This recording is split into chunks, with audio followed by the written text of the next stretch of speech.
আসসালামু আলাইকুম।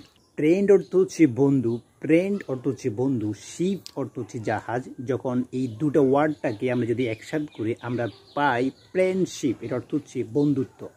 একই রকমভাবে ফর অর্থ হচ্ছে দেওয়া, ফর অর্থ হচ্ছে জন্য, গিভ অর্থ হচ্ছে দেওয়া। এই দুটো শব্দকে যদি আপনি একসাথে করেন, ফর গিভ এর অর্থ হচ্ছে ক্ষমা করা। একই রকমভাবে হ্যান্ড অর্থ হচ্ছে হাত, সাম অর্থ হচ্ছে কিছু।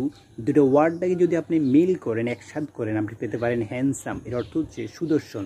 সান অর্থ হচ্ছে ফ্লাওয়ার, সান অর্থ হচ্ছে সূর্য, ফ্লাওয়ার অর্থ হচ্ছে ফুল। এই দুটো ওয়ার্ডটাকে যদি আমরা একসাথে করি, সানফ্লাওয়ার এর অর্থ হচ্ছে সূর্যমুখী।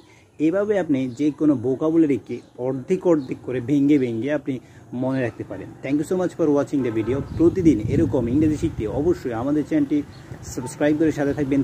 Thank you so much for watching the video. আল্লাহ হাফেজ।